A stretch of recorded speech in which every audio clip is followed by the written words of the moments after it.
সত্যি বলতে এতটা পরিমাণে গরম পড়েছে, বাচ্চা থেকে বড় না বাড়িতে কেউ মশলাদার খাবার একদমই খেতে চাইছিল না। আর আজকে বানিয়েছিলাম তাই তেল ছাড়া চিকেনের রেসিপি। বিশ্বাস হচ্ছে না? সত্যি বলছি, এক ফোঁটাও কিন্তু তেলের ব্যবহার না করে এরকম দারুণ টেস্টি আর হেলদি একটা চিকেন রেসিপি আপনারাও বাড়িতে তৈরি করে নিতে পারবেন। এমনকি রাতের ডিনারের রুটির সঙ্গে আবার কিন্তু সন্ধেবেলা বাচ্চাদের খিদে পেলে এরকম একটা রেসিপি বানিয়ে দিতে পারেন। আপনারা যারা ডায়েট করছেন, এইরকম একটা রেসিপি সত্যি বলছি খেয়ে নিলে এক বাটি আর কিচ্ছু লাগবে না। নমস্কার বন্ধুরা, আমার নতুন একটা রেসিপিতে সবাইকে স্বাগত জানিয়ে শুরু করছি আমার আজকের রেসিপি। এই রেসিপির জন্য আমি এখানে প্রায় 450 থেকে 500 গ্রাম মতো চিকেন নিয়েছি। আর চিকেনটা কিন্তু বোনলেস চিকেন একদম ব্যবহার করা যাবে না, এখানে উইথ বোনওয়ালা চিকেন ব্যবহার করবেন। এখানে না প্রথমে চিকেনটাকে ভালো করে জল ঝরিয়ে নিতে হবে, ধুয়ে পরিষ্কার করে। তারপর এখানে একটু গোলমরিচ গুঁড়ো, লবণ আর আদা, কাঁচা লঙ্কা আর রসুনের পেস্ট ভালো করে দিয়ে চিকেনটাকে মাখিয়ে নিতে হবে। এটাকে না ম্যারিনেট করে ওই 10 থেকে 15 মিনিটের জন্য রেখে দিলে এই চিকেনটা খেতে ভীষণ ভালো হয়। যেহেতু তেল ছাড়া কোনো রকম মাংস খেতে ভালো লাগে না, তাই একটু টেস্টি করার জন্য কিন্তু এই টিপসটা অবশ্যই ফলো করবেন। এবার আমি রান্নাটা শুরু করব। তার জন্য কড়াইটা গ্যাস ওভেনে বসিয়ে দিয়েছি। আর দেখুন 1 চামচ মতো বাটার এখানে ব্যবহার করছি। এবার এই বাটারের মধ্যে ফোড়ন দিচ্ছি গোটা গোলমরিচ আর একটু গোটা গরম মশলা। এগুলোকে আপনারা একটুখানি গরম মশলার যে এলাচ লবঙ্গ আছে এগুলোকে একটু ফাটিয়ে দেবেন, নাহলে ফেটে মুখে চোখে লাগতে পারে। এবার এগুলো সুন্দর একটা ফ্লেভার বেরোনো পর্যন্ত একটুখানি ভেজে নেব। খুব বেশি কিন্তু ভাজা যাবে না, হালকা করে একটু ভেজে নিয়ে তারপর এখানে একটা মিডিয়াম সাইজের পেঁয়াজ কুচি এখানে অ্যাড করে দিচ্ছি। আর পেঁয়াজটাকে না একটু ছোট ছোট করে কুচিয়ে নিয়েছি। পেঁয়াজটাকেও কিন্তু খুব বেশি ভাজবো না, হালকা 1 থেকে 1.5 মিনিটের জন্য একটু নাড়াচাড়া করে ভেজে নেব। পেঁয়াজ যেন পুড়ে না যায় খেয়াল রাখবেন। এবার পেঁয়াজটা হালকা করে ভেজে নেওয়া হয়ে গেলে ম্যারিনেট করে রাখা চিকেনগুলো এর মধ্যে দিয়ে দিচ্ছি। চিকেনটা দেওয়ার পর ওই 1 থেকে 1.5 মিনিট বা 2 মিনিটের মতো একটু নাড়াচাড়া করে এর মধ্যে একটু কষিয়ে নিতে হবে। একদম কাঁচা চিকেনটা না খেতে ভালো লাগে না, তাই হালকা করে একটু যদি ভেজে নেওয়া যায় তাহলে কিন্তু খেতে বেশি টেস্ট হয়।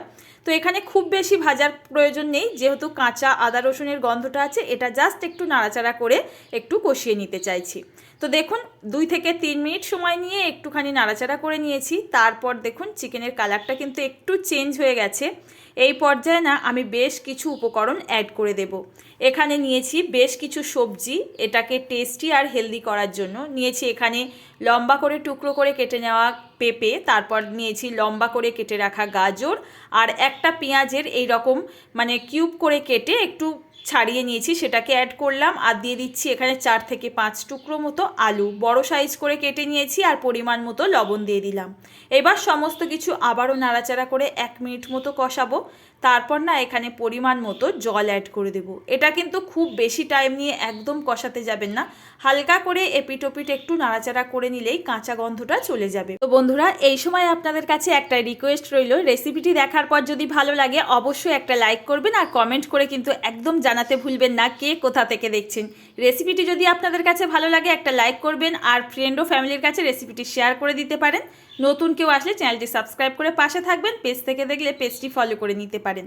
তো দেখুন এখানে কিন্তু ভালো করে একটু নাড়াচাড়া করে নিয়েছি। তারপর এখানে 3 থেকে 4 বাটি মতো জল দিয়ে দিলাম। আর চিকেনের তুলনায় কিন্তু এখানে জলটা অনেকটা বেশি পরিমাণে দিতে হবে, যেহেতু আমি কড়াইতে এই চিকেন স্যুপটা বা স্টুটা রান্না করছি।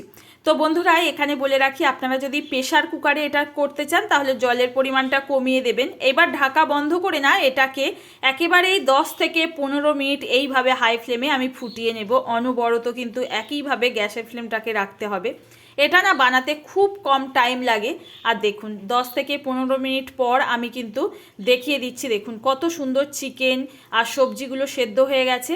চিকেনটা সেদ্ধ হয়েছে কিনা চেক করে নেবেন। আলু সবজি কিন্তু খুব তাড়াতাড়ি সেদ্ধ হয়ে যায়, তো চিকেনটা আগে থেকে দেখে নেবেন, তারপর কিন্তু এটা অন্য কিছু অ্যাড করবেন। তো দেখুন বেশ কয়েকটা সবজি আমি একটু ভেঙেও দিয়েছি। তারপর একটা বাটির মধ্যে কিছুটা জল আর 1 চামচ মতো কর্নফ্লাওয়ার নিয়েছি। এটাকে খুব ভালো করে মিশিয়ে নেব আর একটা ঘোল তৈরি করে নেব। এটা দিলে না এই চিকেনের যে স্টুটা হয়েছে এটার ঘনত্ব বেড়ে যাবে, আর খেতেও ভালো লাগে, দেখতেও ভালো লাগে। তো দেখুন এইবার কিন্তু সব কিছু ভালো করে নাড়াচাড়া করে নিতে হবে আর 1 মিনিটের জন্য ফুটিয়ে এটাকে নামিয়ে নেব। একেবারেই কিন্তু টেস্টি আর হেলদি চিকেন রেসিপি আমাদের তৈরি হয়ে গেল। এই গরমের জন্য তো আমার কাছে এইরকম একটা রেসিপি দুর্দান্ত লাগে। নামানোর আগে একটু কিন্তু গোলমরিচ গুঁড়ো দিতে একদম ভুলবেন না, আর বাটারও 1 চামচ অ্যাড করতে পারেন। তবে আমি আর দিচ্ছি না, এইভাবেই এটাকে নামিয়ে সার্ভ করব। দুপুরবেলা সত্যি বলছি আমার ছেলে মেয়ে ভীষণ খুশি হয়ে খেয়েছে, আর ওরা খাওয়ার পর সন্ধেবেলাও 1 বাটি করে চেয়েছিল খাওয়ার জন্য। তো দেখুন বন্ধুরা, এখানে কিন্তু নামিয়ে আমি সার্ভ করে দিয়েছি, আর একটা প্লেটের মধ্যে কতটুকু সার্ভ করছি দেখতেই পাচ্ছেন। একটা মানুষের জন্য কিন্তু একদম যথেষ্ট একটা পরিমাণে খাবার। এটা যদি সন্ধেবেলা টাইমে আমরা খেয়ে নিই, রাতের ডিনারে আর কিচ্ছু খেতে হবে না, এতটাই টেস্টি আর হেলদি হয় এই চিকেন রেসিপি। এই প্রচণ্ড গরমে একঘেয়ে মশলাদার চিকেনের রেসিপি না খেয়ে আজই বানিয়ে ফেলুন এই রেসিপি। আজ তাহলে বন্ধুরা এখানেই বিদায় নেব, দেখা হবে নতুন কোনো রেসিপিতে। ধন্যবাদ।